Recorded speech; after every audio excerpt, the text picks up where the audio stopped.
आचार्याः पाठकाश्चापि साधवो मम मंगलम, साधवो तव मंगलम। सरस्वती नमस्तुभ्यं वरदे कामरूपिणी, विद्यारंभं करिष्यामि सिद्धिर्भवतु मे सदा।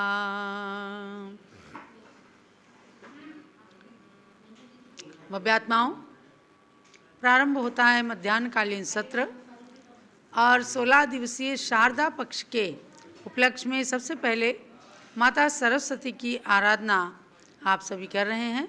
तो जो भी वस्तु आपने मंत्रित करने के लिए रखा हो, बादाम, छुआरा, किशमिश, मखाना आदि जो भी चीज़, उसको मंत्रित कीजिए और पुनः माता सरस्वती के वरदान स्वरूप उसे ग्रहण करके और कंठ में विद्या ज्ञान की प्राप्ति करें। प्रारंभ होता है सरस्वती मंत्र। जब लो दात्सांगमयी सरस्वती माता की जय। ओम ह्रीं चिद्वात्सांगवाणी सरस्वती देव्यै नमः। ओम ह्रीं चिद्वात्सांगवाणी सरस्वती देव्यै नमः। ओम ह्रीं चिद्वात्सांगवाणी सरस्वती देव्यै नमः। ओम ह्रीं चिद्वात्सांगवाणी सरस्वती देव्यै नमः। ओम ह्रीं चिद्वात्सांगवाणी सरस्वती देव्यै नमः। ओम ह्रीं चिद्वात्सांगवाणी सरस्वती देव्यै नमः।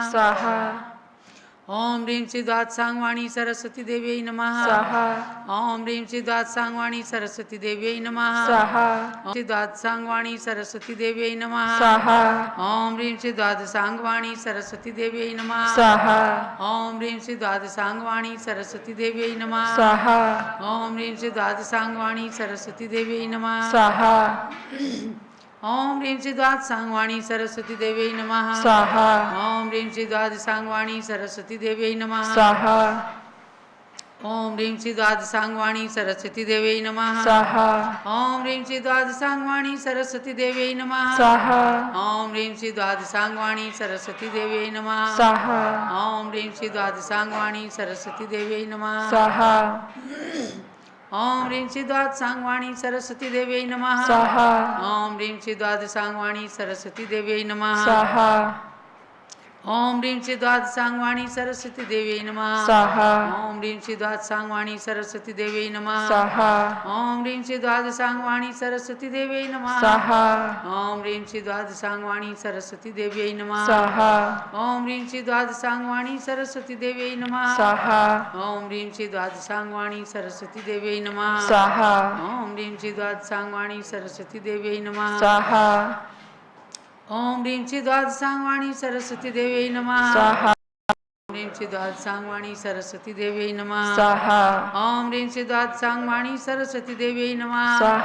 ओम ह्रीं चिद्वात्सांगवाणी सरस्वती देव्यै नमः। ओम ह्रीं चिद्वात्सांगवाणी सरस्वती देव्यै नमः। ओम ह्रीं चिद्वात्सांगवाणी सरस्वती देव्यै नमः। ओम ह्रीं चिद्वात्सांगवाणी सरस्वती देव्यै नमः। ओम ह्रीं चिद्वात्सांगवाणी सरस्वती देव्यै नमः। ओम ह्रीं चिद्वात्सांगवाणी सरस्वती देव्यै नमः। ओम ह्रीं चिद्वात्सांगवाणी सरस्वती देव्यै नमः। ओम ह्रीं चिद्वात्सांगवाणी सरस्वती देव्यै नमः। ओम ह्रीं चिद्वात्सांगवाणी सरस्वती देव्यै नमः। ओम ह्रीं चिद्वात्सांगवाणी सरस्वती देव्यै नमः। ओम ह्रीं चिद्वात्सांगवाणी सरस्वती देव्यै नमः।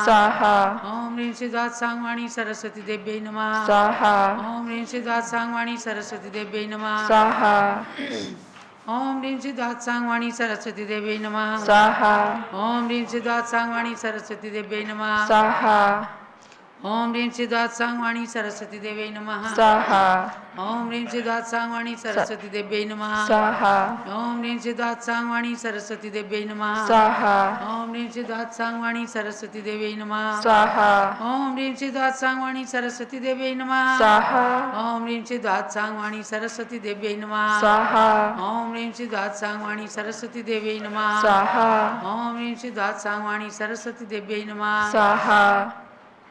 ओम ह्रीं सिद्धात् सांगवाणी सरस्वती देवी नमः स्वाहा ओम ह्रीं सिद्धात् सांगवाणी सरस्वती देवी नमः स्वाहा ओम ह्रीं सिद्धात् सांगवाणी सरस्वती देवी नमः स्वाहा ओम ह्रीं सिद्धात् सांगवाणी सरस्वती देवी नमः स्वाहा ओम ह्रीं सिद्धात् सांगवाणी सरस्वती देवी नमः स्वाहा ओम ह्रीं सिद्धात् सांगवाणी सरस्वती देवी नमः स्वाहा ओम ह्रीं सिद्धात् सांगवाणी सरस्वती देवी नमः स्वाहा ओम ह्रीं सिद्धात् सांगवाणी सरस्वती देवी नमः स्वाहा ओम ह्रीं सिद्धात् सांगवाणी सरस्वती देवी नमः स्वाहा ओम ह्रीं सिद्धात् सांगवाणी सरस्वती देवी नमः स्वाहा ओम ह्रीं सिद्धात् सांगवाणी सरस्वती देवी नमः स्वाहा ओम ह्रीं सिद्धात् सांगवाणी सरस्वती देवी नमः स्वाहा ओम ह्रीं सिद्धात् सांगवाणी सरस्वती देवी नमः स्वाहा ओम ह्रीं सिद्धात् सांगवाणी सरस्वती देवी नमः स्वाहा ओम ह्रीं सिद्धात् सांगवाणी सरस्वती देवी नमः स्वाहा ओम ह्रीं सिद्धात् सांगवाणी सरस्वती देवी नमः स्वाहा ओम ह्रीं सिद्धात् सांगवाणी सरस्वती देवी नमः स्वाहा ओम ह्रीं सिद्धात् सांगवाणी सरस्वती देवी नमः स्वाहा ओम ह्रीं सिद्धात् सांगवाणी सरस्वती देवी नमः स्वाहा ओम ह्रीं सिद्धात् सांगवाणी सरस्वती देवी नमः स्वाहा ओम ह्रीं सिद्धात् सांगवाणी सरस्वती देवी नमः स्वाहा ओम ह्रीं सिद्धात् सांगवाणी सरस्वती देवी नमः स्वाहा ओम ह्रीं सिद्धात् सांगवाणी सरस्वती देवी नमः स्वाहा ओम ह्रीं सिद्धात् सांगवाणी सरस्वती देवी नमः स्वाहा ओम ह्रीं सिद्धात् सांगवाणी सरस्वती देवी नमः स्वाहा ओम ह्रीं सिद्धात् सांगवाणी सरस्वती देवी नमः स्वाहा ओम ह्रीं सिद्धात् सांगवाणी सरस्वती देवी नमः स्वाहा ओम ह्रीं सिद्धात् सांगवाणी सरस्वती देवी नमः स्वाहा ओम ह्रीं सिद्धात् सांगवाणी सरस्वती देवी नमः स्वाहा सम्यक दर्शनाय नमः स्वाहा सम्यक ज्ञानाय नमः स्वाहा सम्यक चारित्राय नमः स्वाहा जलोद्वाद सांगमयी सरस्वती माता की जय। अर्घ्य चढ़ाएं। जल चंदन अक्षत फूल चरु अरु दीप धूप अति फल लावे पूजा को ठानत जो तुम जानत सो नर ध्यानत सुख पावे तीर्थंकर की ध्वनि गण धरने सुन अंग रचे चुन ज्ञान मई सो जिन वरवाणी त्रिभुवन मानी त्रिभुवन मानी पूज भई। ओम ह्रीं श्री जिनकोद्भूत सरस्वती देवी मार्गम निरपामिति स्वाहा। जब लो सरस्वती माता की जय। ये आपने सरस्वती माता की आराधना की है। अब रत्नकरण शावकाचार्य की क्लास चल रही है, आप सबको ध्यान देना है। कल श्रुत पंचमी का पावन पर्व है और कल प्रातःकाल से ही आपको 6 बजे से सरस्वती माता श्रुत स्कंद यंत्र और सठ खंडागम के ताम्रपत्र के पन्नों को एवं धौला आदि ग्रंथों को पालकी में विराजमान करके शोभा यात्रा निकाली जाएगी और सिज्जन मंदिर जी में भगवान के अभिषेक के साथ साथ सरस्वती माता का भी आपको अभिषेक देखने का सौभाग्य प्राप्त होगा। तो और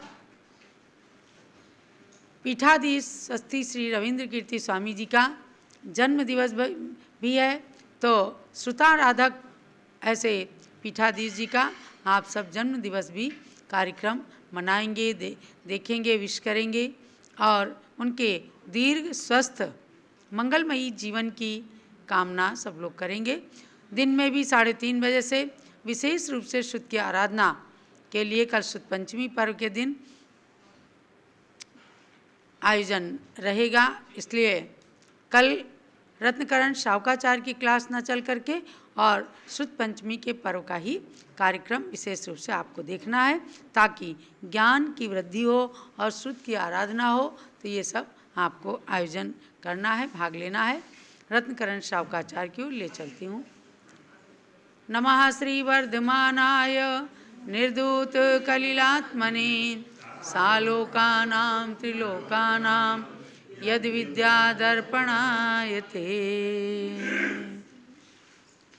भगवान वर्धमान का आलम्बन लेकर के और स्वामी श्री समंत भद्राचार्य ने रत्नकरण शावकाचार्य नाम की इस महान अमूल्य कृति को हमें प्रदान किया है, जिसके अंदर श्रावकों के लिए रत्नों का पिटारा भरा हुआ है, अर्थात सदगृहस्थ श्रावक श्राविकाएं भी 3 रत्नों को प्राप्त करके किस प्रकार से देश संयमी बन सकते हैं, तो उसमें आपने सब कुछ पढ़ा है। सम्यक दर्शन ज्ञान चारित्र की बात, ये 6ठा अध्याय संलेखना का चल रहा है कि 12 व्रतों को पालन करने वाले गृहस्थों के भी भाव इतने निर्मल हो जाते हैं कि हम अपने जीवन के अंतकाल में संलेखना पूर्वक समाधि मरण करके शरीर का परित्याग करें।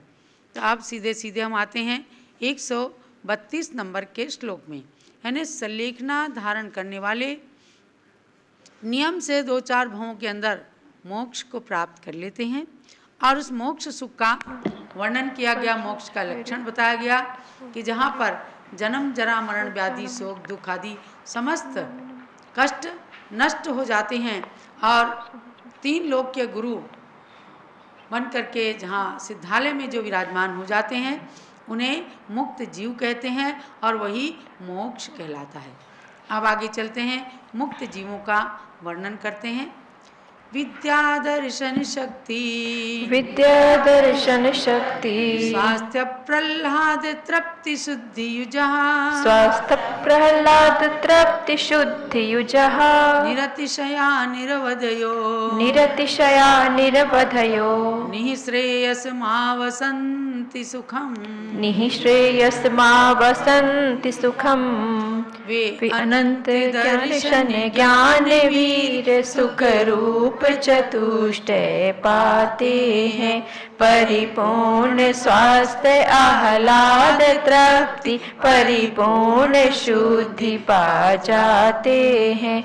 निरतिशायी अवधि विरहित निःश्रेयस पद में वास करें, सुख अव्याबाध प्राप्त करके बस सदा आत्म सुख लाभ करें। ये मुक्त जीवों का वर्णन चल रहा है कि विद्या दर्शन शक्ति स्वास्थ्य प्रह्लाद तृप्ति शुद्धि जहा। विद्या माने ज्ञान, अनंत ज्ञान यानी केवल ज्ञान, केवल दर्शन, अनंत वीर्य, शक्ति माने अनंत वीर्य और स्वास्थ्य प्रह्लाद, केवल ज्ञान, केवल दर्शन, अनंत वीर्य, अनंत सुख को प्राप्त करके और स्वास्थ्य माने स्वस्मिन स्थिता स्वस्था, जो अपनी आत्मा में लीन होकर के और बाहर की क्रियाओं से उदासीन हो जाते हैं। ऐसे उदासीन बनकर यानी उदासीनता का गुण, संसार से उदासीन जो हो जाते हैं, अनंत सुख को प्राप्त कर लेते हैं। अनंत तृप्ति, उनके अंदर कोई भी अतृप्ति नहीं रहती है, पूर्ण तृप्त हो जाते हैं और पूर्ण शुद्धि को प्राप्त होकर के हीनाधिकता से रहित होते हैं। शुद्ध युजा निरतिशया यानी संपूर्ण अतिशयों को प्राप्त हो जाते हैं, कोई अतिशय कम ज़्यादा वहाँ नहीं रहते। निर्वधिया, निर्वधि अवधि से रहित यानी असीमित सुख को सुखम निःश्रेयम आवसंती, ऐसा निःश्रेयस सुख जो अवधि से रहित निरवधि होता है, असीमित सुख, जिस सुख की कोई सीमा ही नहीं है। मोक्ष के सुख की कोई सीमा नहीं है कि उसके जैसा सुख, उसके जैसा नहीं। मोक्ष में सुख जैसा है वो मोक्ष के सुख जैसा ही है, बस निःश्रेयसम, ऐसा मोक्ष रूप निःश्रेयस में, निःश्रेयस पद में वे मुक्त जीव निवास करते हैं। अर्थात जो अर्धचंद्राकार सिद्ध शिला है 3 लोक के अग्रभाग पर, बस वहीं पर सिद्ध भगवान निवास करते हैं अशरीरी बन करके। वह मुक्त जीव का लक्षण है कि वहाँ पर पूर्ण सुखी बन करके असीमित काल तक असीमित सुख का अनुभव करते हैं। आगे चलते हैं कि कितने काल तक वहाँ पर रहते हैं। काले कल्पशते पिच, काले कल्पशते पिच, गते शिवानां न विक्रिया लक्ष्या, गते शिवानां न विक्रिया लक्ष्या, उत्पातोऽपि यदि स्यात्, उत्पातोऽपि यदि स्यात्, त्रिलोक संभ्रांतिकरण पटुः, त्रिलोक संभ्रांतिकरण पटुः, तीनों लोकों के उथल पुथल करने वाला उत्पात यदि हो जावे भी तो भी उनमें नहीं किंचित हो विकृति कभी। शत शत भी कल्प काल बीते फिर भी शिव पद पाया जिनने, उनमें नहीं किंचित हो अंतर, नहीं आ सकते फिर वे जग में। यानी मुक्त जीवों के अंदर जितने भी गुण हैं निर्विकारी हैं, उनके अंदर पूर्णतया से विकार का अभाव रहता है।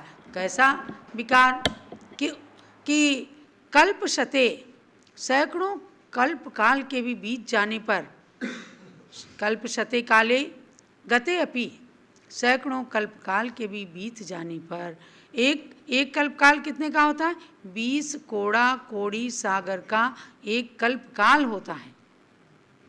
और ऐसे सैकड़ों कल्प काल बीत जाने पर भी यदि त्रिलोक संभ्रांति करण पटु, तीनों लोकों को संभ्रांत करने वाला अर्थात तीनों लोकों में उत्पात करने वाला कोई भी कार्य हो जावे, तीनों लोगों के संभ्रांत करने में समर्थ ऐसा उत्पाता अपि स्यात्, यदि उत्पात भी हो जावे, अर्थात मेरु इधर से उधर हो जाए, धरती फट जाए, आकाश छट जाए, लेकिन कभी भी सिद्धों के अंदर कोई भी विकार, शिवानाम विक्रिया न लक्ष्या, जो सिद्ध पद को प्राप्त हो गए ऐसे सिद्ध भगवंतों में किसी भी तरह का विकार पैदा नहीं होता।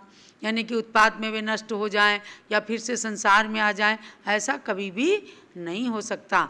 इसलिए यह विशेष बताया कि वैसे सिद्ध भगवान में षट गुण हानि वृद्धि रूप से प्रतिक्षण उत्पाद व्यय ध्रुवित चल रहा है, लेकिन वह सूक्ष्म परिवर्तन है, उसका यहाँ मत मानना। यहाँ ये कहा गया कि कोई ऐसा मत भी है जो भगवान बनने के बाद कहते हैं कि कभी कभी फिर से वे भगवान आकर के अवतार ले लेते हैं। तो जैन धर्म में वह अवतारवाद नहीं है। भगवान ऋषभदेव के 10 अवतार, भगवान शांतिनाथ के 12 अवतार, ये अवतार माने एक एक भाव, लेकिन मोक्ष जाने के बाद संसार में कोई आकर के अवतार किसी भी प्रकार से लेते ही नहीं हैं। तो इसलिए सारी शंकाओं का निरसन हो जाता है कि किसी प्रकार से सिद्ध पर्याय नष्ट होकर के नर नारक आदि पर्याय मिल जाएं, ऐसा कभी भी नहीं होता। जो सिद्ध बन गए वे बस हमेशा के लिए सिद्ध ही बन जाते हैं। तो इस प्रकार से इस 133 नंबर के श्लोक के अंदर आपको मुक्त जीव का वर्णन बताया गया कि पूर्ण निर्विकारी होकर के और सिद्धालय में विराजमान होते हैं। इसलिए यहाँ इनका वर्णन किया जा रहा है कि एक बार संलेखना पूर्वक समाधि मरण करने वाला गृहस्थ भी साधु भी वह कभी ना कभी 2-4 भावों में निश्चित रूप से मोक्ष को प्राप्त करता है और ऐसे परम सुख को, अनंत सुख को, निर्विकारी सुख को प्राप्त करता है। आगे और उनकी शोभा का वर्णन करते हैं। मुक्त जीव किस प्रकार से सुशोभित होते हैं। निःश्रेयसमधिपन्ना त्रैलोक्य शिखामणि श्रियं दधते निष्किट्टिकालिकाच्छवि चामीकरभासुरात्मानः जो किट्टिकालिमा से विरहित सोना अति शुद्ध चमकता है, त्यों ही कलंक मल रहित मुक्त आत्मा परिशुद्ध झलकता है। ऐसे मुक्त जीव त्रिभुवन के शिखर मणि सम शोभे हैं, लोकाग्र भाग पर जाकर के निज स्वात्मामृत सुख भोगे हैं। आत्मा के अमृत का नित्य ही वहाँ पर उपभोग चलता रहता है।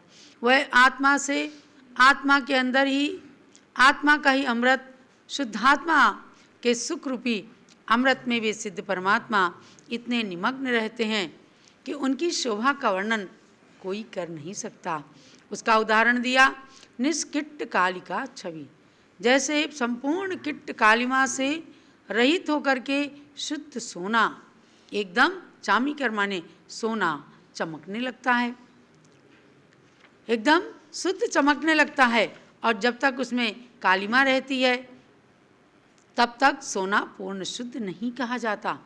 तो कीट और कालिमा से रहित कांति वाले स्वर्ण के समान जिनका स्वरूप प्रकाशमान हो रहा है, ऐसे निःश्रेय समधिपन्ना यानी निःश्रेय पद को, मोक्ष पद को प्राप्त हुए सिद्ध परमेष्ठी त्रैलोक्य शिखामणि श्रियम दधते। तीनों लोकों के अग्रभाग पर शिखामणि, जैसे शरीर के ऊपर मस्तक पर मुकुट शोभायमान होता है, ऐसे तीन लोक के ऊपर मुकुट के समान तीन लोक के अग्रभाग पर स्थित सिद्ध शिला पर चूड़ामणि की शोभा को धारण कर लेते हैं। कौन? मुक्त जीव होने के बाद, यानी आठों कर्मों से रहित हो गए तो एकदम आत्मा बिल्कुल हल्का हो जाता है, क्योंकि ये शुद्ध स्वरूप को प्राप्त हो जाता है। कर्मों की कालिमा से ही भारी था और कर्मों की कालिमा से रहित शुद्ध स्वरूप को प्राप्त करके तीन लोक के अग्रभाग पर चूड़ामणि के समान शोभा को प्राप्त कर लेता है। ऐसे आचार्य देव के द्वारा वर्णित उस आत्म सुख को प्राप्त करने के लिए जीव को सल्लेखना मरण करना पड़ता है। जैसा सल्लेखना मरण आचार्य शांति सागर महाराज ने किया। अब अंतिम श्लोक है इस अध्याय का। पूजार्थाज्ञैश्वर्यै बल परिजन काम भोग भूयिष्ठै अतिशयित भुवन मद्भुत मभ्युदयं फलति सद्धर्मः। यह धर्म प्रतिष्ठा धन आज्ञा ऐश्वर्य आदि फल फलताए बल परिजन और काम भोगों की अधिक प्रचुरता करता है। लोकातिशायी आश्चर्यजनक इंद्रादि अभ्युदय देता है। जिनवर भाषित सद्धर्म यही त्रिभुवन के सब सुख देता है। तो ये जिन कथित सच्चा धर्म इस जीव को प्रतिष्ठा, धन, आज्ञा, ऐश्वर्य, शक्ति, परिजन और काम भोगों की अधिकता को प्रदान करता है, यानी सारे सांसारिक सुख भी धर्म से ही प्राप्त होते हैं। लोकातिशायी आश्चर्यजनक इंद्रादिक पदों की प्राप्ति भी इससे होती है। और तो क्या, तीनों लोकों के सभी सुख इस सच्चे धर्म के द्वारा जीव प्राप्त करता है।